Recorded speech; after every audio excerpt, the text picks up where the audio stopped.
first sign that something had gone wrong was the silence. The comfortable silence of deep space, the white noise hum of a station running smooth, the soft percussion of recyclers and coolant loops threading through bulkheads.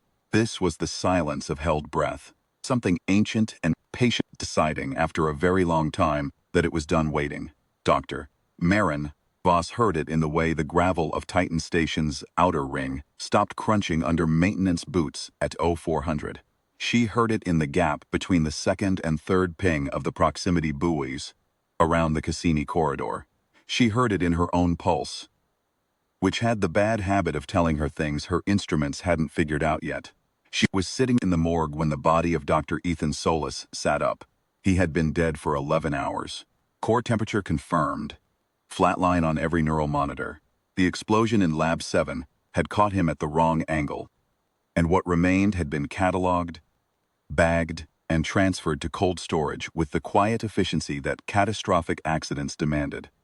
Marin had come down not because it was her job. She was a xenophysicist, not a forensic tech, but because Ethan had been her mentor for 9 years, and because grief needed somewhere to go, and the morgue on Titan Station was the only room quiet enough to hold it. She had been sitting in Sierre, the chair beside the gurney, for perhaps 20 minutes, not looking at the body bag, not looking at anything in particular. When the zipper moved, she did not scream. She would think about that later. The fact that she didn't scream, and understand it as the moment her mind made a choice it hadn't consulted her about. It recognized something, not Ethan. Ethan was gone. The absence of him was the whole point of sitting in the room. Carver reached a gray hand through the opened zipper and pressed its palm flat against the cold table and pushed itself upright. Was not Ethan Solis. It was wearing him the way someone wears a coat they found on the ground.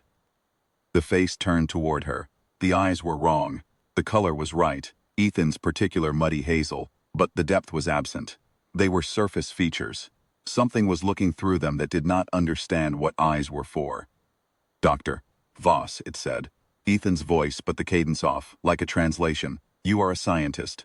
You will understand what I am about to tell you, she said. What are you? That question is irrelevant to the message. It's relevant to me. Something moved across the dead face that was not quite a frown.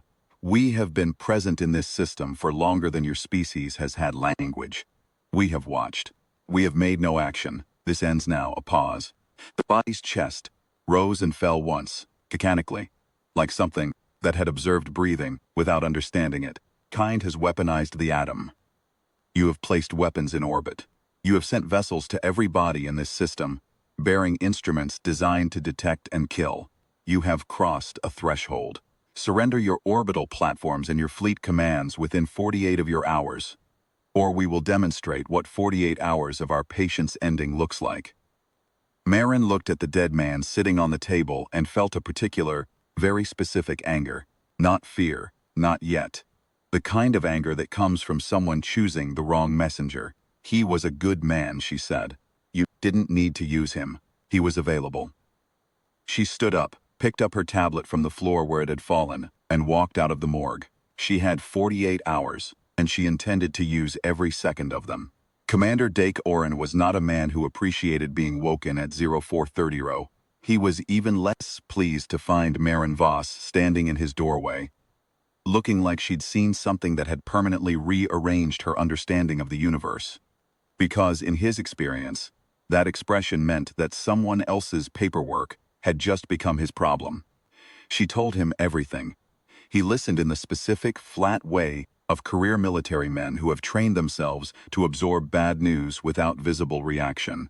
When she finished, he sat on the edge of his bunk, elbows on knees, and looked at the floor for a long moment. You're sure, he said. I watched a dead man sit up and speak to me, Dake. Could be Lazarus syndrome. He told me his species has been watching us since before we had language. He used Ethan's voice to do it. If it's Lazarus syndrome, then I need new diagnostic criteria. She set her tablet on his desk. The recording was already cued. I got 20 seconds before the shock caught up with me, and I dropped it. Enough. He watched it twice. The second time, his jaw worked slightly, the way it did when he was running contingency trees. You said 48 hours. From approximately 3:30. That gives us until, 3:30 tomorrow. Yes, he looked at her. Else knows. No one, I came straight to you. He nodded slowly. Keep it that way for now. If this gets out station-wide before we have any kind of response architecture, we get panic, and panic on a closed habitat is the body count. He stood, reached for his uniform jacket. Ewan, get Fadil, don't tell them why. Tell them it's a level 2 debrief. What are you going to do? Call Central, he paused at the door, and Marin. Whatever that thing said, whatever it is, it chose you for a reason. It knew your name. It knew you'd come to the morgue. Keep that in mind. He held her gaze for a moment. That kind of specific knowledge is information. She stood in his empty quarters for a moment after he left, looking at the recording on the tablet. 20 seconds of Ethan's hands, Ethan's shoulders. Something else entirely looking out through the wrong eyes. She thought, it knew I would come. It knew I would listen. It did not come to the commander first, or to Central, or to the diplomatic channels that existed precisely for this kind of contact. It came to a scientist in a room where no one would hear. It had miscalculated something, she thought, but she couldn't say yet what. Central did not believe them. This was not a surprise, but it was a problem. And the specific shape of the problem became clear over the next 6 hours, as Dake spent himself against the bureaucratic machinery of Fleet Command while the clock ran. Marin used the time better. She pulled every xenophysics paper ever written about contact scenarios and zero-contact observation and the biological signatures of possession. The last category having, until this morning, existed only as theoretical framework, and she began to work. UN Callis was a physicist. Fadil Ramos was a structural engineer. Neither of them had been told the full context of why they were in the bunker lab that Dake had managed to commandeer from station services. And both of them had the professional self-possession to do their jobs without demanding answers they hadn't been cleared for. Ewan had been on Titan Station for 3 years and had published 4 papers on the station's seismic monitoring array that nobody had read except Marin, who had cited one of them in a footnote about resonant frequency in low-gravity environments. Fadil had been here for 6 and had the steady, patient quality of a man who repaired things for a living, and had stopped being surprised by the ways they broke. They helped. Anyway, that was the thing about competence. It didn't require complete information, just a clear problem and enough runway. Whatever's animating these bodies, Marin said, spreading her notes across the work surface. It's not biological. Reanimation is too fast, too precise. No inflammation, no rigor break, no hydraulic gradient. Something is doing the work that muscles normally do, but from outside the tissue. Bioelectrical? Ewan asked. Specific. Bioelectricity is ambient. This is directed. She tapped the scan data she'd pulled from the morgue's passive sensors. There's a radiation signature, low level but consistent. It's in every frame of the passive scan that covers the 90-second window around reanimation. Fadil leaned over her shoulder. He had a cup of something that smelled like the third coffee of a long night. That banding pattern before. He pulled up a reference file on the secondary screen. It's Cherenkov emission. Blue shifted. These things are made of. When they enter a body, they're moving faster than the local speed of light in tissue. He paused. That's actually physically possible in dense matter if they're not made of normal matter, Marin said. If they're energy state entities with a refractive index lower than biological tissue. She stood up. They're not invisible in the science fiction sense. They're invisible because the human eye isn't calibrated for their emission spectrum. Instruments are. Yoon was already at the sensor array. What frequency range near ultraviolet, UVA? 280 to 315 nanometers. She turned to Dake, who had just re-entered. Looking like the call to Central had gone exactly as expected. Can see them. We need UVA band sensors modified to image at video rate and we can see them. Track them. Potentially capture them. Dake stared at her. How long to modify the sensors? 2 hours if Yoon breaks something deliberately and Fadil cannibalizes the spare parts inventory. I've already broken 3 things, Yoon said without looking up. Make it 4, Dake said. Crossed to the comm station and began composing a message to Central that he expected would also be ignored. The act of sending it wasn't about changing minds. It was about the record. When this was over, if this was over, he wanted the timestamp showing that he'd told them, and they'd done nothing, and the people in this room had filled the gap. They worked through the morning. Marin drank 4 coffees and stopped counting. At some point, Ewan produced a granola bar from a jacket pocket and ate it with the focused, absent energy of someone refueling rather than eating. Fadil took the passive sensor array apart twice, got it wrong once, and on the third assembly had something that would read in the UVA band at 15 frames per second. They tested it on Marin's hand. The heat from her palm showed up faintly. There was nothing else in the spectrum. Whatever the entities were, they were not here right now. They were waiting for their deadline. The first incursion happened at 1400. They felt it before the sensors caught it. A pressure change in the outer corridor, subtle enough that the building's HVAC system attributed it to a valve fluctuation and logged nothing. But Marin was sitting with a UV, modified handset pointed at the corridor through the bunker's small porthole viewport, and she watched something she could not have described before today move through the outer wall, as though it were suggestion rather than matter, coalesce around the shape of a body. A maintenance worker, Terry Okafor, who had died in the original Lab 7's explosion, and whose remains had been in cold storage 2 corridors down and stand. Got one, she said very quietly. Dake was beside her in 2 steps. Through the porthole, visible only on the UVA display, there was a shimmer around the walking dead woman. Not a glow exactly. More like the distortion around a heat source, a bending of visual logic. Something insisting on existing in the space where the physics said it shouldn't. Capture plan, Dake said. Working on it. Marin set down the handset. The Cherenkov emission spikes.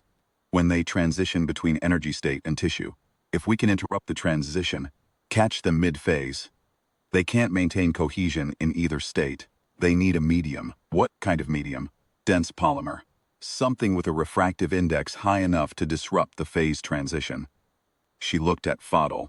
What do we have in structural stores that's a high-index polymer in liquid form? Isolation resin, he said immediately. We use it to seal pressure joints in the outer hull. It's liquid at room temperature, sets in 30 seconds under UVC exposure. High refractive index by design, it bends light to close microfractures in transparent panels. UVC activation, Marin said. And we've got UVA sensors that can track them. What's the emission difference between UVA and UVC? About 60 nanometers. Can we build an emitter? Fadil was already moving. The thing wearing Terry Okafor tried the outer door twice before something. Some instruction, or patience, or signal, from wherever the controlling intelligence lived, led it away down the corridor. They had perhaps four hours before the next incursion, and perhaps less before the aliens decided that conversation was finished and escalation was warranted. Outside, somewhere on this moon, somewhere in the orbital dark between the ice geysers of Enceladus and the rust-colored quiet of Titan's plains, whatever fleet or presence or distributed consciousness ran these things was making calculations of its own. Dake came to stand beside Marin, while Ewan and Fadil built the emitter from isolation resin lines and modified UVC lamps scavenged from the sterilization cabinet in the medical bay. The workbench looked like a controlled explosion had passed through it. Components sorted last known use date. Cables labeled in Fadil's small, precise handwriting. Ewan's calculations written on the actual surface of the bench in marker, because there was no paper that wouldn't get knocked off. The 4 of them had turned a corner that Marin couldn't quite identify into a unit. The specific chemistry of people under pressure who have found their particular shared language and started speaking it without effort. She had worked alone for so long. Research was solitary by nature and by preference, and she had never questioned that until today.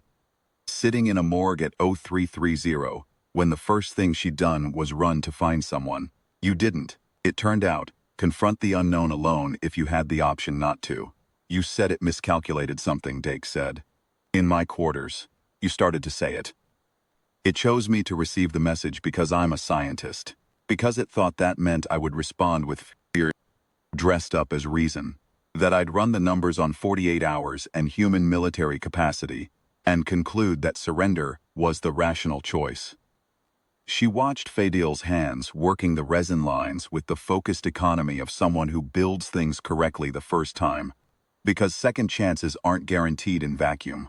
Science isn't just calculation, it's curiosity. And curiosity in the face of an unknown doesn't say, I surrender. It says, what are you made of? Dake was quiet for a moment. Then he said, Central finally responded. What did they say? They want us to establish diplomatic dialogue and under no circumstances take any unilateral action. That's what I thought they'd say. I ignored it. He paused. Professionally. She looked at him. He had the expression of a man who had just filed his resignation in a drawer to be opened. After this was either solved or ended, and was currently not thinking about it. She understood. She didn't say anything.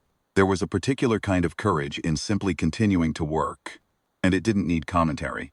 The emitter took 3 hours and 40 minutes to build. It was not elegant. It was a cluster of UVC lamp units, wired into a modified pressure sprayer tank filled with isolation resin. The whole assembly held together with clamps, and the specific ingenuity of people who have exhausted every resource and are now operating on principle. Yoon had added a UV detection array to the spray head, so the trigger would only fire when the sensor confirmed a target in the emission spectrum they'd identified. The range was short, 4 meters at most before the resin diffused too far. And Dake had pointed out that 4 meters was closer than he was comfortable with, and Marin had pointed out that discomfort was a navigational tool, not a reason to stop. Yin had, also, quietly and without announcing it, run 17 simulations of the phase transition disruption model while the emitter was being built. He brought Marin the results at 1930, setting the tablet on the bench beside her, with the careful precisions of someone presenting work they are confident in. The isolation resin disruption works on isolated entities, he said. Individual, phase transitions. Entity per trap, he paused. There are 63 bodies in cold storage. I know. We have enough resin for approximately 8 emitter fills before stores run out. He waited. He was good at waiting. It was part of what made him useful. 8 isn't 63, Marin said. No. She looked at his simulations. He'd modeled the phase transition disruption propagating through a network of entities.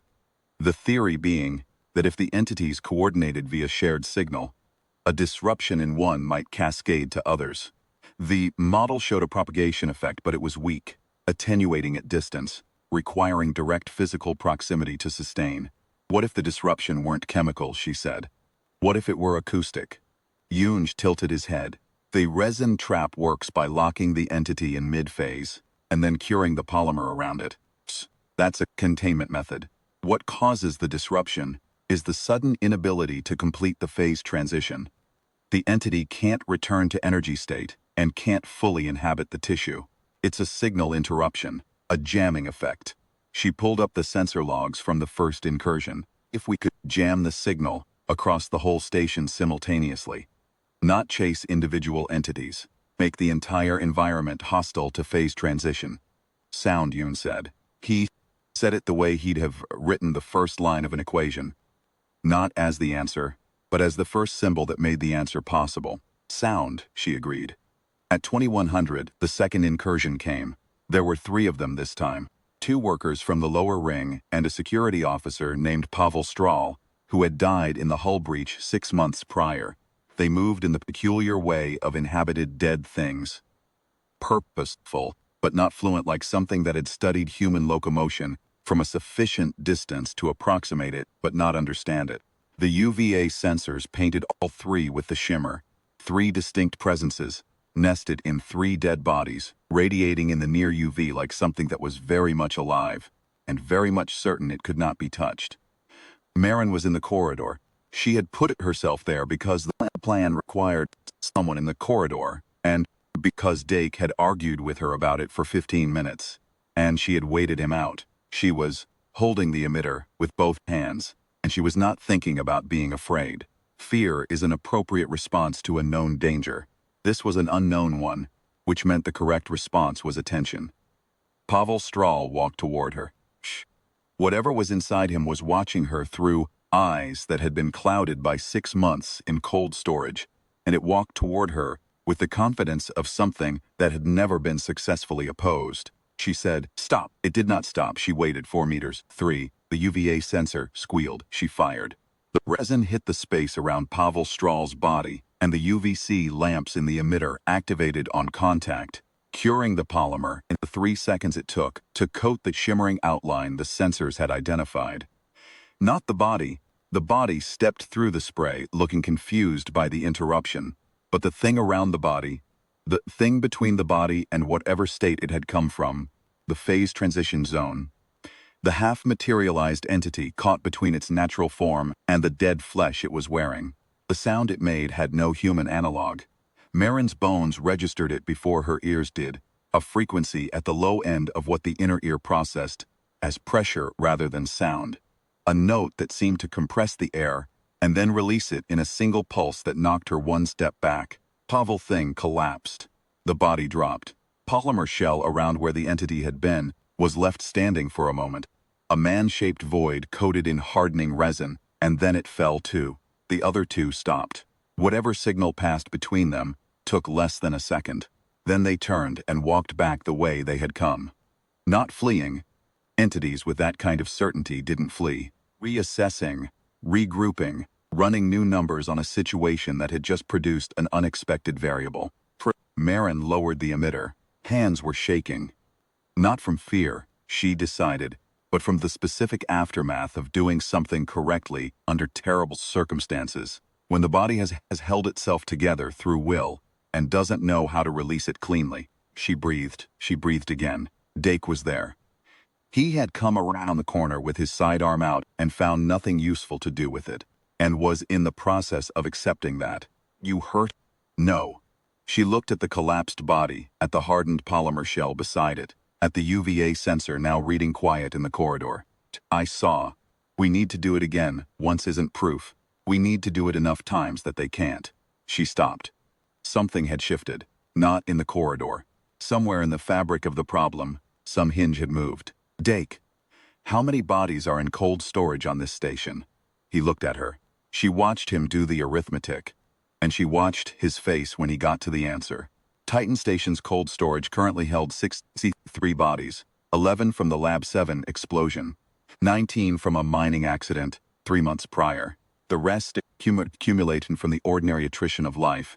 In a hostile environment installation, over 8 years of operation. 63 potential hosts, 2 down. The aliens had 61 vectors left, and the knowledge that the resin trap worked, which meant the next wave would not come in threes. And they had, Marin checked her tablet, approximately 4 hours left of the 48. The meeting in the bunker was short because there was no time for it to be anything else. Marin laid it out flatly. The trap worked, but it was a point defense. And point defense against 61 potential incursions with a single emitter and a tank of isolation resin was a losing arithmetic. They needed a different approach. Not a weapon, a broadcast. Something that made the phase transition hostile in every body simultaneously. Sound, Yoon said. Shh. Everyone looked at him. He had the same expression he'd had when he brought her the simulation results. Confident, patient, waiting to be asked the follow-up question. He was sitting with his hands around a coffee container that had gone cold, looking at the data from the first capture on his personal screen. When you fired the emitter, you said it made a sound. Pressure pulse. It knocked me back a step. What frequency? He was already pulling up the sensor logs. The UVC activating the polymer, that's a photochemical trigger. But the sound was the entity's response to being trapped in mid-phase. It's the emission from a transition that can't complete. The entity wasn't making that sound. Physics were. He turned the screen around. The log showed a sharp spike in the 19 to 22 Hz range, infrasound, just above the threshold of the inner ear processing it as pressure. And look, he pulled up a comparative scan. When it hit, the 2 remaining entities stopped. Immediately, not reacting to threat stopped. Processing error stopped. Like a feedback loop interrupted. Marin stared at the data. They're sensitive to it. More than sensitive. I think that frequency band is part of how they coordinate. It's close enough to their own signal range that a strong external source scrambles the signal. Like radio jamming, but for whatever sense they use to synchronize between their distributed consciousness. He set down the coffee. If we could generate a sustained infrasound pulse at 19 Hz across the entire station, the structural resonance, Fatal said, sitting up sharply. He had been quiet for the last hour, in the specific way of engineers who are listening for the one piece of data that connects everything else. He had found it. Titan Station's inner ring has a natural resonant frequency of 18.7 Hz. It's in the engineering specs. We built dampeners specifically to prevent it from being excited, because if the inner ring resonates at that frequency, it causes structural discomfort in the occupants, Marin said. Disorientation, pressure sensation. It's on the list of hazards to avoid in the original construction review. She stood up. Used the station itself. Fadil was shaking his head, but in the way of someone who sees the problem and is already working around it, rather than someone who thinks it can't be done. The dampeners are distributed through 16 anchor points on the inner ring. If we reverse the dampener function, convert them from vibration absorption to vibration generation, and synchronize all 16 at the resonant frequency. How long? Dake said. To reverse 16 dampener arrays and synchronize them, he thought. 2 hours. Maybe 1:45 if I don't sleep between now and then. You don't sleep between now and then. I assumed. The next 90 minutes were the kind of time that compresses when you're inside it and expands when you look back. Fadil moved through the station's engineering sublevel with the focused velocity of someone running on the specific fuel of a problem they know how to solve, and Marin moved with him because 4 hands are faster than 2 on hardware that hasn't been touched since installation. Yuan remained in the bunker, calculating the precise frequency calibration needed to maximize the disruptive effect on the alien signal range, without exceeding the station's structural tolerances.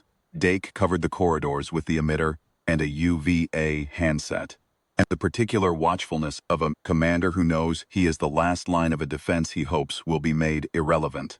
The remaining entities were active. The cold storage alarm triggered twice. Both times Dake managed to intercept the incursion before it reached the occupied sections of the station. The resin trap holding, the polymer shells accumulating in the outer corridor, like a row of silent man-shaped evacuations. 5 down, 58 remaining. The clock read 0112, less than 2.5 hours to the ultimatum deadline. The 14th dampener array was at the base of the inner ring's primary structural column, 1.5 meters inside a maintenance crawl that had not been designed with human comfort as a priority.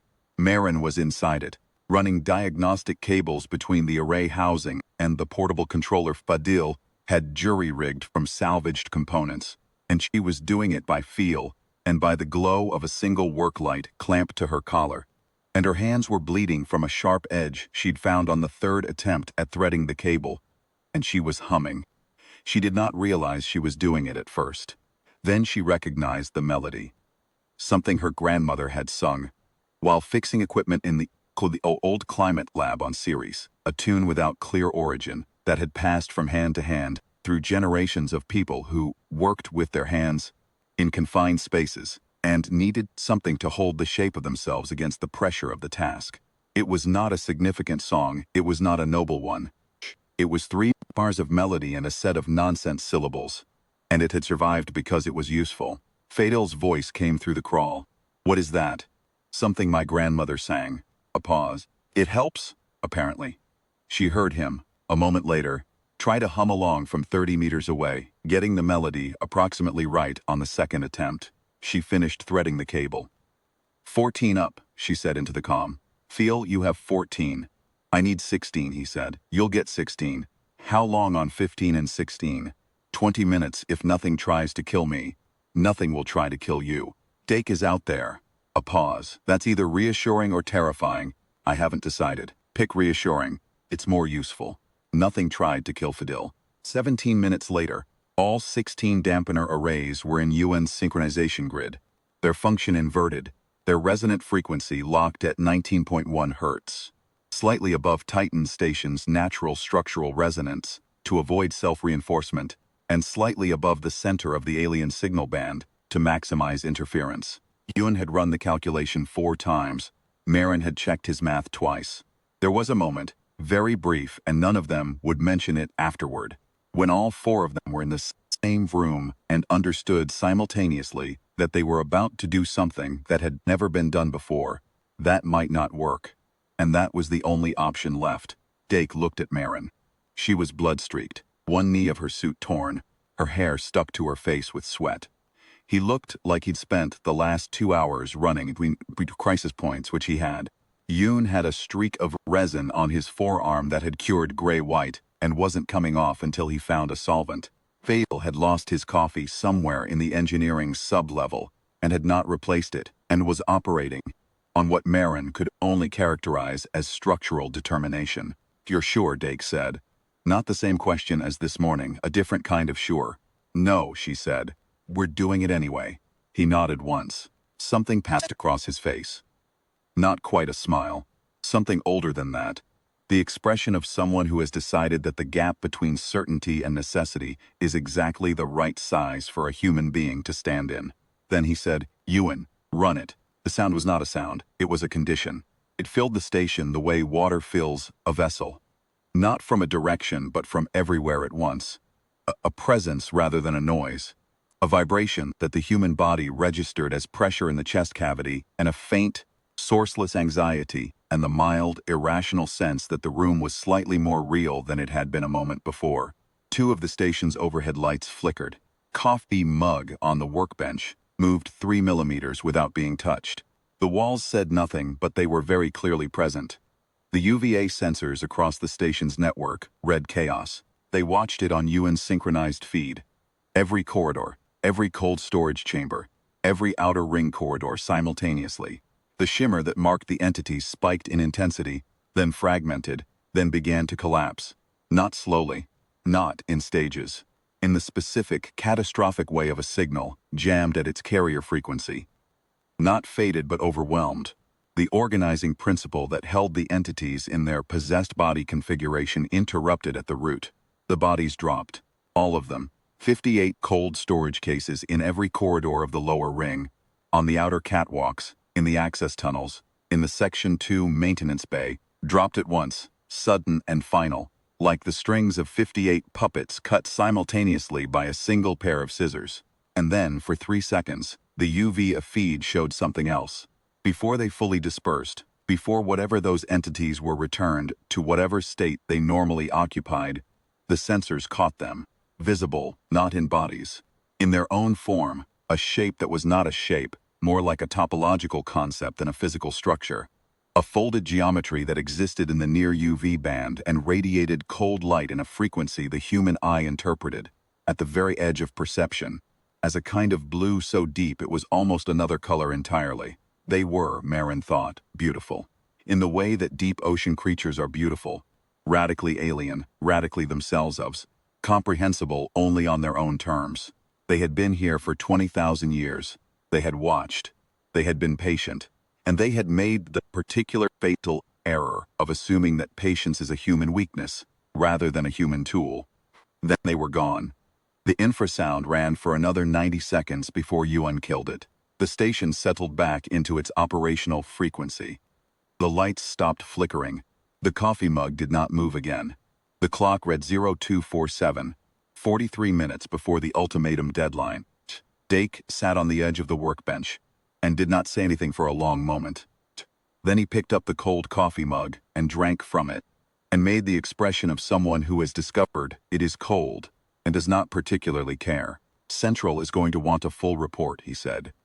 "Central can wait until morning," Marin said. "It is morning, then Central can wait until I've slept." Pause. "Fair," he said. In the hours that followed, while the station ran its post-incident protocols, and the body count was confirmed, and the preliminary communications were sent up the chain in language, so carefully measured that it conveyed urgency, without triggering further panic, Marin sat at the workbench in the bunker, and wrote the first page of a paper she would later title simply, Phase Transition Mechanics of Non-Corporal Intelligence. Initial Observations. She did not have enough data yet. She would probably never have enough data. That was the nature of first contact. You captured what you could, and extrapolated carefully, and held your conclusions loosely, because the universe was very large, and had a long history of making fools of certainty. What she had was this: An entity of unknown origin and enormous age had arrived with the absolute confidence of something that had never been successfully opposed. It had chosen the form of the dead to announce itself. A calculated display, she understood now, designed to provoke fear of mortality, the oldest fear, the one most likely to paralyze. It had given them 48 hours, because it did not believe. 48 hours was long enough to build a defense. It had been present for 20,000 years, and in all that time had learned a great deal about human vulnerability, and nothing at all about human curiosity, about the specific, mulish, sleepless, coffee-sustained, hand-bleeding, melody-humming refusal to accept that a problem was a closed book, just because the introduction said it was. She thought about Ethan Solis, her mentor of 9 years, who had spent his career arguing that the most important instrument in any scientist's toolkit was the willingness to be wrong about what you already knew. She thought about the conversation they'd been supposed to have that evening, about his new paper, about her stalled research program, about whether she was ready to take on a doctoral student of her own, a question she'd been avoiding for 18 months. She thought about grief and how it didn't stop when you had a problem to solve. It just waited. Grief was very patient. Almost as patient as 20,000-year-old entities from the outer dark, and considerably more personal. She was crying when she realized she was doing it, not loud, not dramatic. The ordinary, private way of someone who has been holding something for too long and found, now that the hands were unoccupied, that they couldn't hold it anymore. Fadil appeared in the doorway with 2 cups of something hot. He set one beside her without comment. He sat in the chair across the bench and wrapped his hands around his own cup and looked at the wall and let her have the space of it. He had 4 children back on Ganymede Station. He had learned, he would tell her much later, that presence without intrusion was the only form of comfort that actually worked. She drank the coffee. It was terrible. It was the best thing she'd tasted in 20 hours. Outside, Titan's methane lakes caught the distant light of the sun, pale and diffuse at this distance, and the nitrogen atmosphere moved over the plains in the slow, amber tides that had moved over them since before there were eyes to see. The station breathed, the recycler cycled. The dampener arrays sat in their reversed configuration, silent now, waiting. 3 days later, when the second contact came, not through a dead body this time, but through a direct signal on a frequency that had not been used since the last interstellar beacon survey. The message was brief, and the translation took 11 minutes. And when Dake read it, he walked it directly to Marin without stopping to compose himself first. She read it twice. Then she set it on the workbench, beside her cold coffee and her half-full notepad. And she thought about it for a long time. It said, "We did not expect this." She said out loud to no one in particular, "Yeah, we get that a lot." The signal that came back was not a response to her words. The transmission lag was too great for that, but the timing of it felt like one anyway. In the data stream behind the initial contact message, compressed and dense and requiring 3 days of Ewan's careful analysis to unpack, was something that looked less like a threat and more like a question. A query in the mathematical language of physics, the universal grammar of the curious, asking about the mechanism, about the isolation resin and the UVC trigger and the infrasound synchronization. Asking, in other words, how. Marin looked at it for a long time. Then she began to write her answer, which was long and detailed and left nothing out, because that was what scientists did. They shared the method, they opened the door, they trusted that knowledge exchanged was safer than knowledge hoarded. It was the bet that civilization was built on. The wager made every time one human showed another human something true about the world. And sometimes the wager lost and sometimes it changed everything. And you made it anyway, because the alternative was silence, and silence was the one thing she'd learned in a morgue at 033Z on the worst night of her professional life, that she was no longer willing to offer. She was aware it might be a mistake. She made it anyway. Outside, the nitrogen plains of Titan ran to the horizon, and the horizon was very far away. And beyond it were the ringed geometries of Saturn, and the dark between the moons, and then the larger dark of the system's edge. And beyond that, 20,000 years of patience that had just encountered something it had not been patient enough to learn. The universe was very old, Marin thought, but it was still finding out new things. That seemed about right.